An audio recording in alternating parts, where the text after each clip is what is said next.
Okay, speak now if you, or disappear if you don't want to be in the recording, whatever. There should be some, I'm sure there is some standard language for that. So I will just say that I've been a fan of Charles Eisenstein for a while, maybe, I don't know, several years. And I know Paul also has, he has two really big fat books. One called The Ascent of Humanity, where he really argues the whole separation thing is wrong, and you know that there they are right there. The other one is Sacred Economics, where he talks about the gift economy and how. Okay, I will just say, as a general framing, I've read a lot of people that are my generation, and I feel like Charles Eisenstein is one of the people who are extending and incorporating a lot of the insights of the people that I've read for many years. And I think Zach Bush is another one. You know, I just feel like they get the idea that things need to change, but their insights are very much heart-centered. I'll put it that way. The word love is not, it doesn't appear in many of the people who analyze what's going on in the big picture. But it does appear with Charles Eisenstein. And I think that's a plus. And I have a hard time keeping up with the prolific essays that he keeps writing and posting. If you follow, I don't know, I must follow him, I guess. And Paul, do you get those things too? I get I don't know, at least once every week or two, I get a big long essay on a whole variety of topics. But with the article you sent, I just subscribed to it, so I'll probably start getting them now. Yeah, you'll start getting them. Anyway, so that's my background there, and I feel like he gets a lot of things. So I'm just gonna, rather than me give a rant or a diatribe about how cool I think he is, I want to know from those who did read it, your thoughts, and from that we'll kind of like, for those who haven't read it yet, you'll get the picture. And if you, I did put the link in there. If you read just the first 3 or 4 paragraphs while we're talking, you'll get. Was that Farrell? No, I don't know. Anyway. It was me. See, I'm worried that if I go to that link, is it going to kick me out of Zoom? No. Oh, okay. So I'll do that. Yeah. I'm not finding the link, Chuck. It's in the chat. You have to open up the chat, Corinne. I'm not seeing how to do that. Just put your cursor down at the bottom, right in the middle. There's a little bubble. Yes, I mute, stop video, participant, share screen, apps. Look in the middle. There's one called chat. It isn't on mine. Show chat previews. Nope. Well, don't worry about it. Okay. I read everything that Charles sends. Oh, so you're already familiar with his themes. Yes, okay. And I find him to model the best critical thinking in the world. And that's an endorsement. You're like me, Corinne. We agree with that.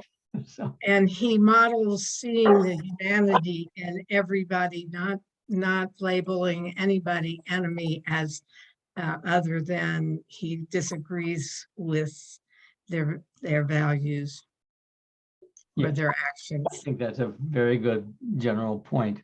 But I'm going to throw it open, and I'll keep an eye on any other folks that come into the waiting room, and open it for you. Can just turn on your video if you like, and just raise your hand, or you can use the little thing at the bottom. You can find it where it says. I have a hard time. Oh, let's see. Is that under reactions? I think no, it's not under reactions. It is under reactions. It is under reactions? Oh, yeah. There it is, yeah. Okay, under reactions at the bottom of your screen, there's a little hand on the far left side, and you click that and it shows up on your screen. That's whether we see your picture or not. So that's enough housekeeping. I could ask Paul to give, why don't you start and give some of your thoughts about, and just for those who haven't read it, the overall theme, and I'm sure you saw that in the things I put on the various, I've been promoting it on my weekly updates and stuff. And basically, he's saying, well, I think the environmental movement has focused on carbon emissions and ignored the issue, the focus on what we should be focusing on more is the eco side of the ecological systems that are being tortured and ruined, etc. So that's the big frame. And Paul, what do you think? I had a chance to glance at the article. I hadn't read it in advance, and I absolutely love the fact that he zeroes right in on water. Yes, yeah. I mean, Yes.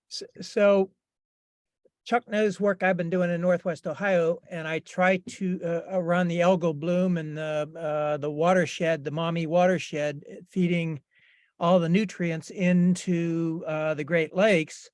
And I have been working on what we call smart water initiatives, putting sensors into the tributaries and monitoring the phosphorus, nitrate, and ammonia. But I keep telling people we should be talking about, instead of smart water, sacred water. So what intrigued me about Eisenstein is his Sacred Economics book, but I had to read his previous book, The Ascent of Humanity, I thought, to really appreciate his other work. And he's written other, as Chuck said, many others. So The Ascent of Humanity I liked because it's all about separation from nature. And, you know, so that's the big theme of that book.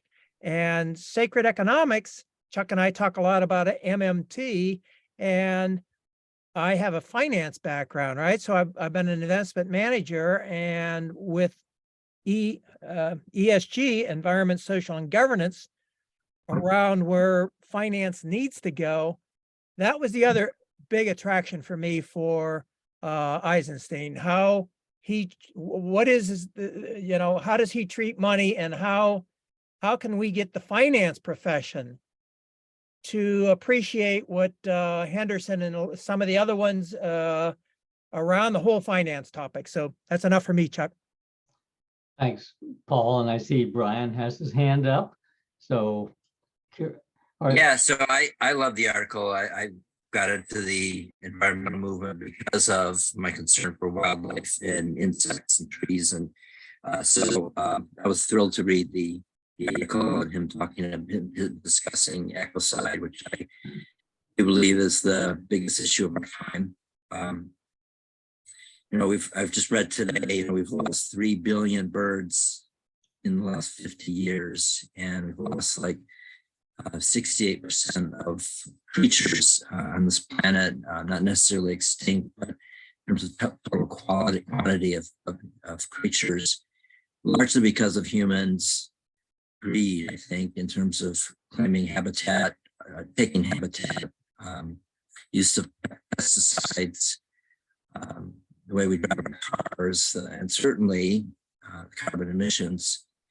So I had seen him before in a movie about living in harmony with nature, and a lot of what he says is similar to what this is Robin Wall Kimmer discusses in her book, Braiding Sweetgrass, in the need to live in harmony with nature and take care of nature, and we are stewards of nature.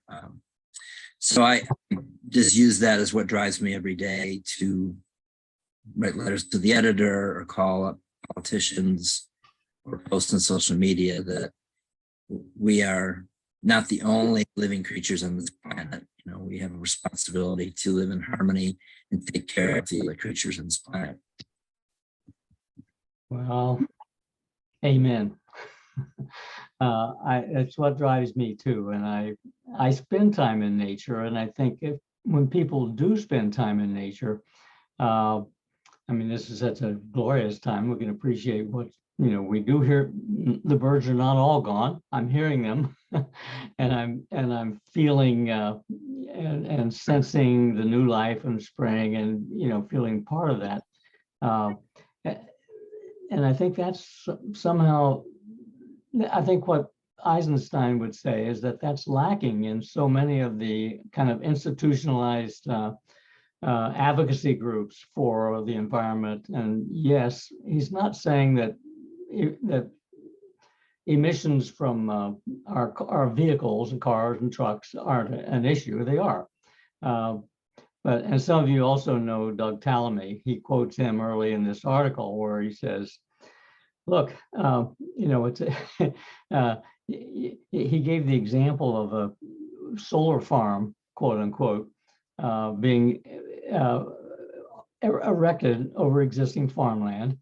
And he's saying, no, that's not where we've put them on rooftops, put them on areas that are already destroyed. Don't put them over the farmland. So again, looking at the system itself. So I'll make one more quick comment because Paul mentioned the ESG and the investors who look at the the good, what's the wise way to make investments. And of course, the greed issue, certainly a huge one in terms of, I was recently down at the Chase Bank complaining that I think Corinne was there too, that Chase Bank is the leading investor in fossil fuels, and as well as Bank of America, Wells Fargo, et cetera. And I think people don't understand the role of money driving these successful finding and drilling and making fossil fuels available to make our lives convenient, et cetera. But that can't continue. And I think, people are waking up, but we have a huge issue of complacency, and just nobody likes change. I don't either. So anyway, other thoughts? Hey, Chuck, before somebody else goes, I just, on page 34 of the Sacred Economics book, Eisenstein says, greed is a red herring, itself a symptom and not a cause of a deeper problem. So I really loved how he addressed greed as an issue, but he really falls in my group, my mindset of when I get upset at those that are too far left, and they say they're anti-capitalist, I don't want to hear those words. Use beyond capitalism. We need entrepreneurs. So I love how he addresses that. Greed is a red herring. Yeah, there's a lot of CEOs that are corrupt, and yeah, there's a lot of corrupt people in all kinds of professions. But it's not. There's a deeper problem going on. So yeah, I don't know. There's certain language that really upsets me. as a former asset manager, but I can't remember what. I will just say that John Fullerton is Yes. my asset manager. Yes. He worked for 20 years for JP Morgan Chase Yep. and Wall Street, and I know Paul is familiar with him, but he now works on regenerative economics, and so again, recognizing that monopoly capitalism is destroyed, it keeps doing these bad things. That's one thing, but Paul Hawken likes to say we need everybody, and we need the skills and talents of people who are maybe doing things right now, like John Fulton did for 20 years, working for JP Morgan Chase. But there's so much talent and skill among those folks who are doing that work.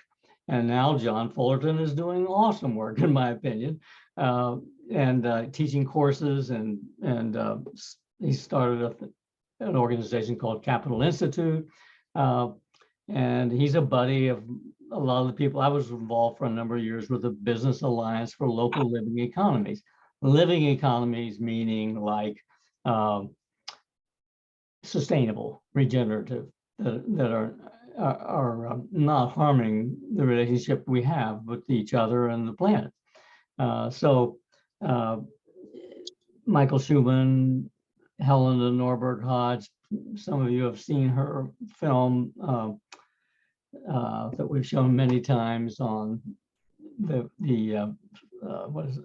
Economics of Happiness, which is very much in support of local economies and the relationship that people have within the communities where we live, and how we can be more, if just focusing on the local helps us So deal with the earth. Go ahead. I move to say something here.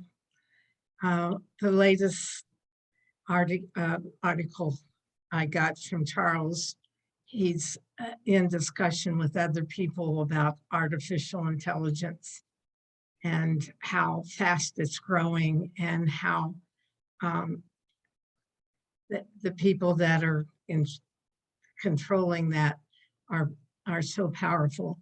And what I heard mostly from Charles is that we need empathy. We all need to develop the ability to have empathy rather than seeing any human being as our enemy, to focus on what they're seeing their purpose to be, without lessening our values for following the laws of nature, rather than the artificial intelligence, or the relying on of technology to do the work for us. That is not that we don't find beneficial ways to use technology, but we do it with our love for nature as our main motivation. Karen, I'm so glad you brought that up, because my daughter is actually in artificial intelligence, and she spends her days trying to, some of these problems are quite pressing, and there's really, the amount of data, the amount of analysis that has to go on to, be of service in some of these really dire areas, is beyond capacity. And she's really one of the most empathetic people I know. And there's so many good people working on this. And it's really unfortunate to her, because, that people have taken her field and created it to be, her interest is biomimicry. I never know how to say that word, but looking to nature for the solutions, and then, using technology to implement them. So yeah, but what I was kind of hoping to talk about is, you can talk to anybody and they'll say, well, I love nature. I love nature. I don't want to. But what I think about a lot, does loving something infer care? I mean, can you love something and not care for it? But I think what's so hard for me, and this is why I got on this, and I'm hoping to hear from all of you, is there's so much anger. I was an inaugural member of Give a Hoot, Don't Pollute when I was 9. So, my family knows who I am, right? I'm 58. 50, almost 50 years, I can't hide who I am from these people. But now, if you are, among certain segments, who I am is someone who is an enemy of the state, someone who is, I don't really know what to do with that vitriol. And truly and honestly, I'm not really sure what to do with that sometimes, and so that's why, has the environmental movement lost its way? Do I need a different way to speak? Do I need a different way? Certainly throwing, different models for capitalism probably isn't going to be my go-to, but I mean, if I say anything about the weather, they're all over me. Do you know? I mean, it's really, I mean, it's like unbelievable how much that people that simply care, you know, and believe me, I'm not doing everything I could be doing, you know, I mean, sure, I recycle, I compost, I do, I mean, you know, try to reduce my paper towels. I mean, I am not someone who is, you know, criticizing other people or, you know what I mean? So I just, it's real, this is a really challenging thing. So I'm hopeful that others have experienced, well, not hopeful, but have suggestions. Well, I'm also a student for many, many years of compassionate communication. Mhm. And it's one of its biggest things is about empathy, being able to find a place in ourselves to do our own inner work when we're holding somebody as enemy, to come to our own core and find empathy, see the humanity in the person, and guess what needs are being met for them without judging or analyzing them, Mhm. and to bring ourselves into a place of being loving rather than seeing them as less than human, and to only speak and act when I'm in that place of caring and loving, not to allow myself to ever react from anger or fear. And Mhm. Just- Exhausting, I'll tell you. Just Yeah. trying to eat a little lunch, you know, but you know, yeah, I mean, I hear you. I mean, I used to have so much anger. Now it's just sadness. I mean, I cry now. I mean, it's, you know, they say the stages of grief. I think I'm in that place when that happens now. I just can't not cry. I mean, I just cry because it's, I mean, Brian gave some of the statistics. I mean, it's just, I'm beyond anger now. It's just sadness. right, it sounds like you're making real progress, that you're mourning the absence of the kind of human and nature connections that Yeah. you so yearn for. And I agree, that's an important part of the progress, and it's moving forward, in my opinion. Yeah, Simply Living used to be in the office where the Central Ohio Center for Compassionate Communication, whatever the full name is. And I usually link to their services are on our calendar, if you want to take a look at that. That's based on the work of Marshall Rosenberg, who's kind of invented the nonviolent communication. Yeah, I'm familiar with that. Yeah. And as Corinne pointed out, she's been practicing for a long time, and that's why they have practice groups, because it's not something that comes natural. I put something, now I can't remember what it is, on the thing I did for the Tuesday update, which I guess was Monday night. But in 2 days I've forgotten. But the whole point was, I know what it was. It was a system where you are able to not react from anger, which is basically what we're talking about. And anyway, I think it's really tough, and I think it's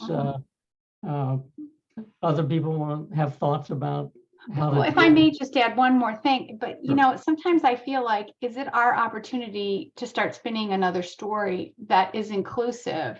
You know, so that's, you know, it's like, so that's, you know, how do you know, is the environmental movement lost its way was the subject of this. And, you know, I'm sorry I didn't do the reading, but what interests me is, what story do we tell that is now inclusive of everyone at that table? Do you know what I mean? That's, you know, that's what interests me. We may not come to this with the same politics. We might not, but like, what is our human story that is a more inclusive one? And I don't know, that's I could jump in here, Sure. Brian. I hear what you're saying, Donna, and I feel the same way. And I really struggle with that. I did watch a really good webinar featuring Kyle Oberman, who talks about storytelling in the climate movement. And I watched it through the Yale Center for Climate Communication. So I'm sure it's on their website. You could probably find it on YouTube. But he uses photography to tell a story and find, because he says you can't necessarily connect to somebody's mind, but you can sometimes connect to their heart. So he uses photography to show pictures. And if you follow him on Instagram, you can see his very dramatic pictures that tell a story about nature. So I'm trying to learn how to do that, because there's an art to that. But I agree, one of the problems I think the climate movement and the eco movement has is we're connected, we're often associated with connections to the far left. And I'm not the far left, I'm not the far right, I'm in the middle. And you talk about 6 Americas, which the Yale Center for Climate Communication talks about, where people are. And if you start talking to people in the middle or on the far right or the right about reparations, that we owe people money for something that happened 200 years ago, you're going to immediately turn them off, and they're not going to listen to anything else you say, whether it's about climate or whatever. So I try to keep my discussion only about nature. And, the beautiful cardinal that's singing outside my window might be gone in 50 years. It's the state bird of Indiana where I live, and everybody loves the cardinal, but it could be gone in 50 years because of loss of habitat and pesticides and climate change. People, oh, really? But check out Kyle Oberman. He does a great job of connecting. He uses China as an example, China nature. But his message is clear that we can connect to people's hearts rather than their minds. That's what compassionate communication is, the language of the heart. And to speak only from our ability to see the humanity in everybody. When we approach, like Chase or any big organization or any person with their wrongness, they're never going to hear what our values are. We need to approach them with empathy, to understand what the meaning of what they're doing is to them. And only when they sense that we care about them as a human being and that we're not trying to change them, will they be able to listen to the things that we value and care about. And Charles Eisenstein refers to this on the big picture level. There were in between stories. Yeah. The old story is the story of separation. All of us here, even though we may be very tuned in and heart-centered, we basically feel, because of literacy and science, we feel like we're separate from the stuff outside us.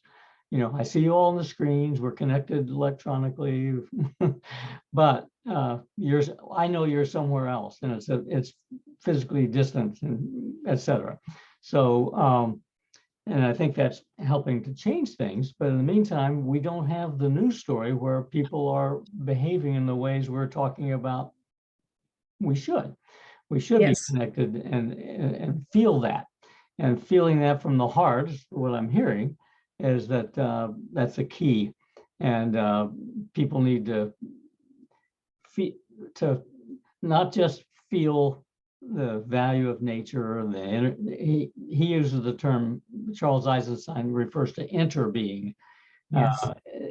the relationship between all the beings of the planet, and Thomas Berry talks about, we're not a collection of objects, we're a communion. I don't get it right. Communion of objects. We commune with nature.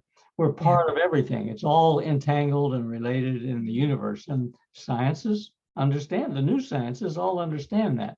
But in general, as individuals today, we're in between those stories, and it's pretty tough. Well, Chuck, Charles calls it a new and ancient story. And his organization is that NAAS, New and Ancient Story, which this is not new, this story we're calling new. The ancient people all knew this, and they lived by nature, and they're great resources for learning how to do that. True. And I think indigeneity is now a term that everybody's familiar with, because we realize that I see things all the time on the internet about, especially in like agriculture, we're understanding that their techniques, the ancient techniques, are tremendous insights into what we need to do today to localize agriculture, to tune into the seasons and recognize a lot of the insights from indigenous people. And as I think Charles Eisenstein, I think he says this, that we're all indigenous. If you go far enough back, right? Wherever your history is, you eventually you'll get back there. So we've made a lot of progress, and we don't have to give that up. We don't have to go become hunters and gatherers again, but we do need to pay attention to our relationship to each other, like we're talking about the heart-centered, and to the environment and nature. I see we have some new people on here. Terry, you're new. Anybody wants to, some people came in late. You're welcome to unmute, especially if you have a quiet background, and pop in, put your video on or not, and raise the hand for if you want to say something. Nobody has to. You're welcome to lurk, but other thoughts are quite welcome. Mark, good to see you. Good to see you. The internet connection is not great, and I've been trying to get on for some time. So I can turn on my camera for a second. There I am for a second, but then everything freezes. So That's fine. anyhow, I'm certainly familiar with Eisenstein's work. Okay. So anyhow, keep going so I don't miss any more. Incidentally, I've been out doing field work with the agriculture. That's where I've been. Great. And I think that's another big area of concern, is the type of the industrial agriculture that we're doing is with pesticides and herbicides, and the scale of it is mucking up, as Eisenstein would say, with the whole ecosystem of growing food. So any thoughts on that are also welcome. As we, one thing I will throw out is that when we talk about AI, which came up earlier, Mark, artificial intelligence, and the fact that it's not carbon-based life, right? So some people believe that there's, that you can upload your brain into silicon computer chips, and you've done something amazing. But as several people have pointed out, empathy is something that's unique to our carbon-based life forms in terms of feelings, emotions, and for the complete human being. And yet, so much of the transition to wherever we're going to, evolve into culturally and in relation to nature involves things that are not going to, they're different jobs. Taking care of the earth and urban local agriculture, all the buildings that we've built need to be upgraded so they're carbon neutral, or so that we're, not using raw materials and digging stuff up in order to make them. Architects and people who are have skills in promoting their well, I'm just thinking that there's a lot of work that needs to be done to take care of the land and ourselves, and taking care of the whole community, the people that are not related to AI. So, Hi, Chuck. I just wanted welcome. to just say hi to this group.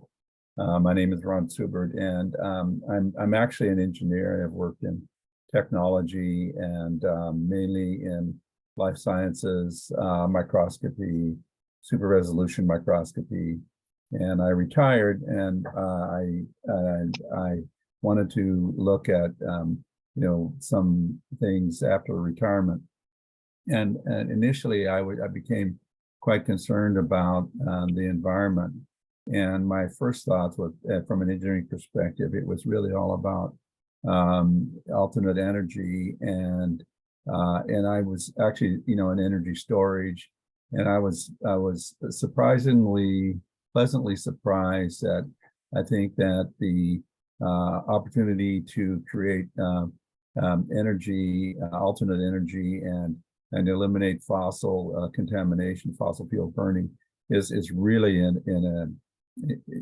there's really a lot of momentum. In fact, I read recently where Texas is generating so much energy from the wind turbines that all the crypto miners are going down there, and said that sometimes they're actually dumping the energy because they can't get rid of it all. And so I think that energy transmission storage, that has I think that that's on a really good track. And I think that the EVs, I'm just really pleased to see, and I think that's going to play a big role in eliminating the carbon that's put in the environment. Then I looked at food, environment, and water. I think those are the most important things that we need to look at. And I grew up on a farm, and so I looked at some of the stuff on regenerative agriculture, and I was stunned to see that I think that farming and the way that we do agriculture is probably responsible for like a third. It depends on who you talk to, 25% to 40%, but probably a third of all the carbon. And I think that it's possible to actually make a difference with carbon sequestration just by the way you change the farm. The worst thing you can do to farm is to plow. And so what we have to do is to I think go to regenerative agriculture, and that I think that from my standpoint, that has probably the largest potential. The other thing that I'm concerned about is over time is that we're losing about 1 millimeter of soil per year globally. So we are doing to the earth what they did to North Africa, thousands of years ago. And I think that I just worry about the future for my children. And right now, I've been working with some of the people at the University of Washington and Washington State University. But we have like 400 acres of land in northern Idaho. So I wanted to see, okay, how do we do regenerative in northern Idaho? Because it's not about letting animals run on the farm. It's not about there's enough meat, and you can't, the normal regenerative where you have the farm and the animals running around. That's just not scalable. So what does a farmer do in eastern Washington, northern Idaho, to go regenerative and then basically not plow? And I don't have an answer for that yet. I don't have someone who can articulate here's what if you're growing wheat, if wheat is your main crop, here's what you can do. And I think that I think that if you could actually demonstrate that to farmers in a way that would be sustainable. You could get I talked to some people from John Deere. I know that they would be more than happy to build instruments to do the regenerative. But how do you do it? What do you do? It's not clear. Are you familiar with Zach Bush and his Farmers Footprint program? He's working with helping people all over the world transition from from factory farming to regenerative farming. What's his name? I'm not familiar. Okay, it's ZACH Bush. He's a triple certified physician that when he got into practice of medicine, he found that he couldn't, if he practiced medicine the way he was told he had to, he wasn't meeting his patients' needs. So he kept digging deeper. And what you said about the soil and the farming and regeneration, that's what his main focus is on these days. No, I will look him up. And where's just roughly where's he located? Good question. I think He was located, I think, in Maryland. I'm not sure where he's located now, but if you just search Zach Bush, MD, you'll get all kinds of information. that's his website, zachbushmd.com. And I'm a big fan as well. And he talks about the Farmers Footprint Project, which is like an initiative that he's doing along with other things he does. But he says that in 2 to 3 years, the worms come back to the soil. And so he's definitely tuned to the exact response. I appreciate Corinne's comment there, because that's what he's about in terms of addressing the problem you framed, I think, very accurately. It's and there are people. What's the film? Big Little Farm. Pardon? Big Little Farm. That I don't know that one, but I'm thinking of the one that there's a food related film where they have an agronomist working with a guy in North Dakota who was a farmer who basically was in virtual bankruptcy as a result of crop failures for various reasons. And so the two of them go around to farming groups, and the agronomist sets the stage for explaining the nutrients in soil and how we need to protect those. And the guy who's the farmer explains that how he has diversified his crops. So he has like maybe 13, 15 different crops in his same land, but he's able to become profitable again. So again, a lot of people are working on this issue, and it's a tough one because it's a real scaling problem. Right, and you don't hear about it in the mainstream media. No, the Ohio Farm Bureau. Well, yeah, it's. I think Tom Vilsack is the guy who's the head of the at the federal level for the Farm Bill, but he's a good guy, but he's in there because of Monsanto and people who are doing the status quo. But he's definitely trying to recognize organic. I mean, the Ohio Farm Bureau did a complete study of agricultural futures in Ohio and never once used the word organic in their report. So, it's a challenge, but a positive sign is how much progress we've made with local agriculture just cropping up everywhere. I grew up in Ironton, Ohio, full of Trump people. We had that discussion earlier, but they have 2 farmers markets, and they're trying to reinvent their little local economy that got shipped overseas from industry. So there's a lot of positive things going in terms of so the idea of just taking the subsidies that we put for industrial agriculture, put those same subsidies into supporting local agriculture would make a huge difference. And it's not impossible that could happen in a few years. I would really like to put a plug, for Sweetgrass Dairy. Do you know them? And they are having a field day on May May 6th. They're near, they are near Mansfield. I think it might be Fredericktown. And this is one very informed farmer. Yeah, so I would really, or do you know Yellow Bird Food Shed? You probably know that too. But but Sweetgrass Dairy, I mean, he really is, he has the animals. He's really into the science. Cool. Thanks. Appreciate that. Sorry, what was that name? Sweetgrass Dairy. His products are available through Joseph's at the Beachwold Farm Market on the Indianola, and also I think at the Worthington Farmers Market. And the see farmers products. markets are coming back.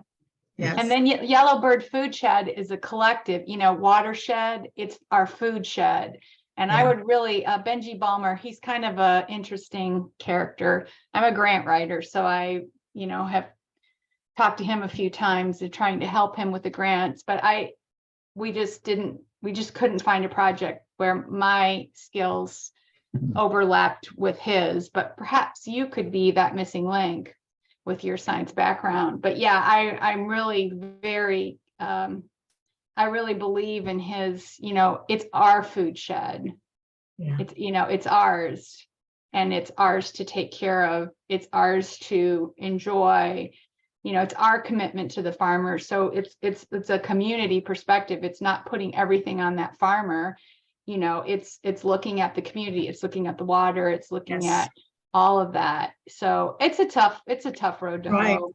It's about each one of us stepping up and Mhm. taking our responsibility for Right. how things stay in place the way they are.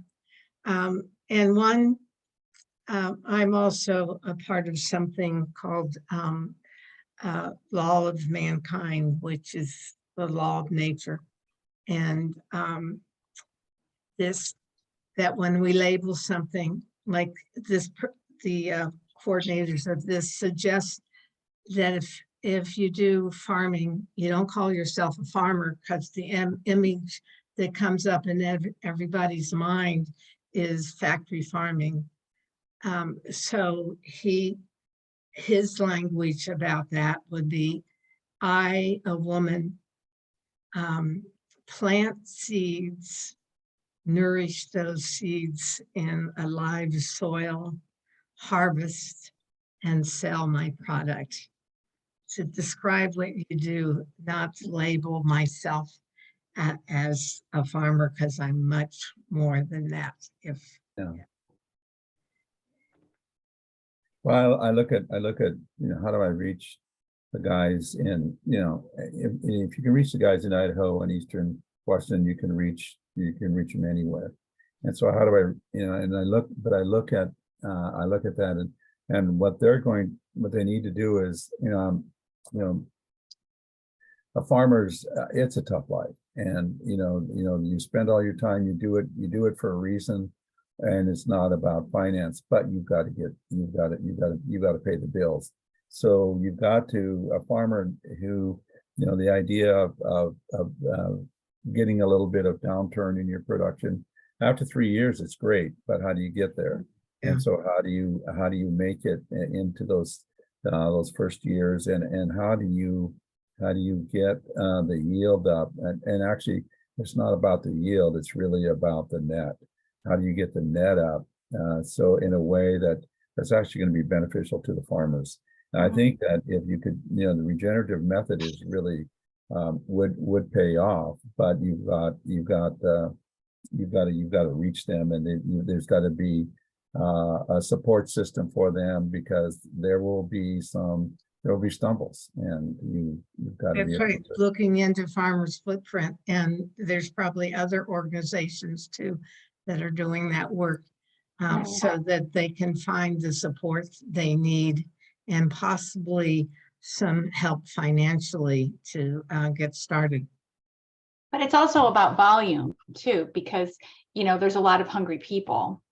So that's Benji Balmer, would really connect with him, Yellowbird Food Shed, because that is also a big, he'll tell you on any given day, there's plenty of food to feed our community. There's plenty of it, but are we willing to pay the real cost of food? Yeah. Well, obviously we're all perhaps in a position, I don't know, we might not have, children, 12 children in our house, 4 children, student loan debt, we may not have some of those burdens that other people have. And so, they don't feel they can pay the real cost of food. The other person I would really recommend is Matt Havish at the Mid-Ohio Food Bank. They're starting their own farming program, and he could really give you a handle on, he's an important person on the hunger movement nationally. I know we forget that, but he's really really has a lot of, it'd be tough to get an appointment with him, but I think he would really be able to help you understand the number of people that go to bed without food. Yeah. So, and then that really plays into all of this, and, how do you create solutions, because the government, a lot of the grants that they give, you mentioned grants, but and that was my stumbling block with Benji was, they're really trying to reduce food security. So then names is Benji, BNGI? Benji Balmer, Balmer, and he's with Yellowbird Food Shed.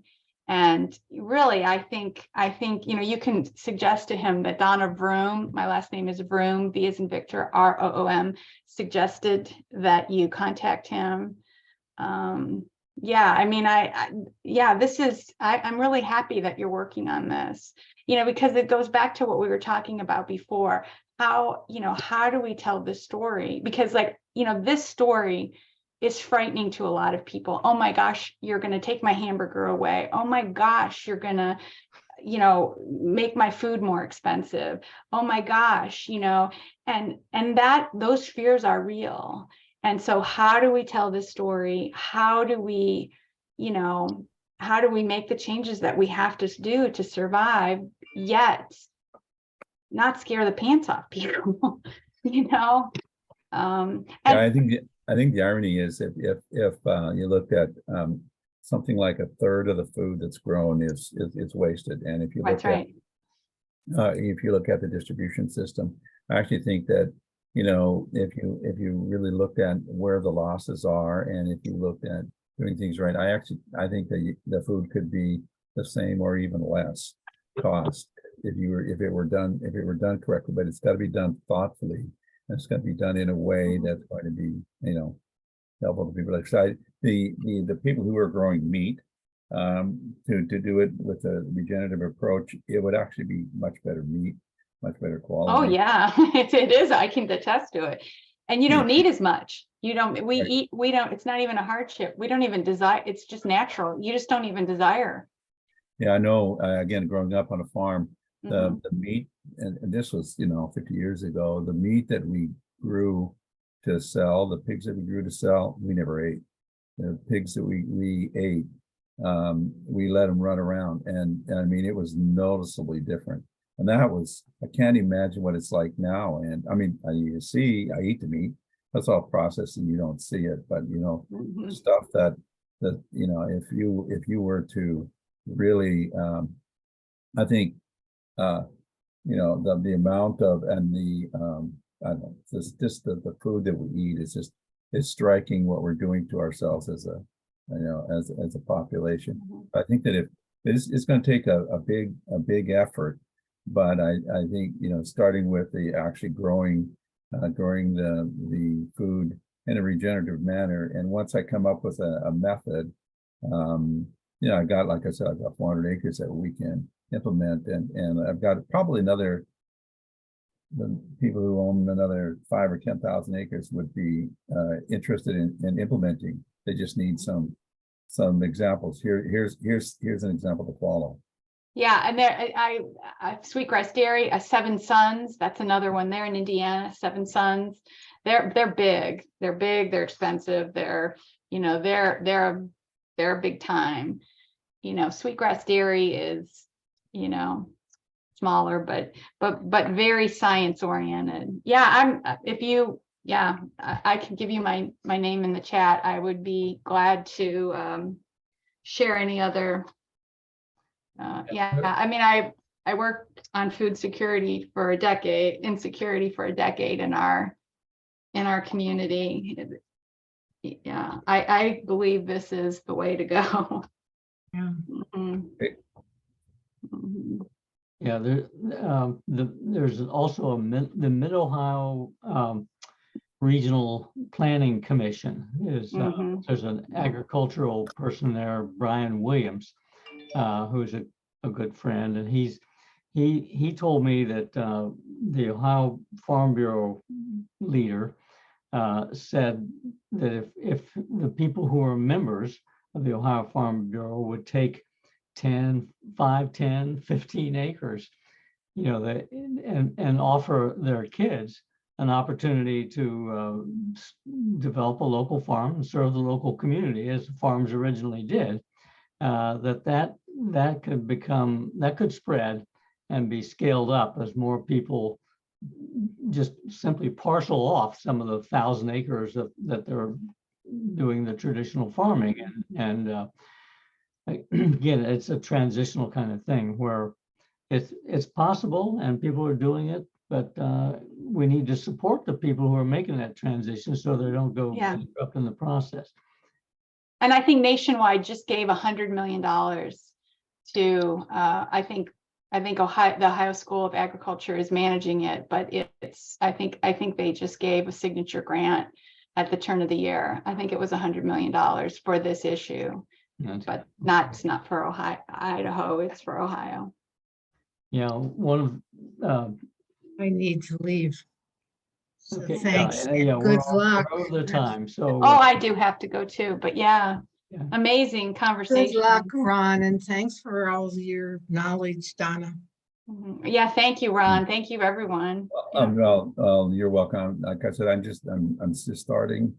I'm actually surprised. You know, I grew up on a farm. I spent all my entire career getting off the farm, and now I'm back on it. So, but I actually think that has a huge role to play in climate control. And you know, Yes. there's so many things to do. Only do so many. But thanks, everyone.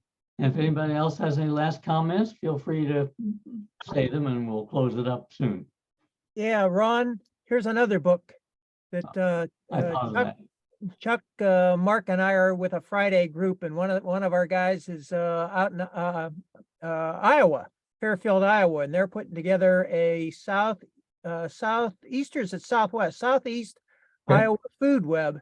And he's interviewed Susan Crumdyke several times, Transition Engineering. This is a book I think it'd be right up your alley, Yeah, boy. I think- Well, I will pick that up. Yeah, and Ron would be a great guy to join our Friday group, Chuck.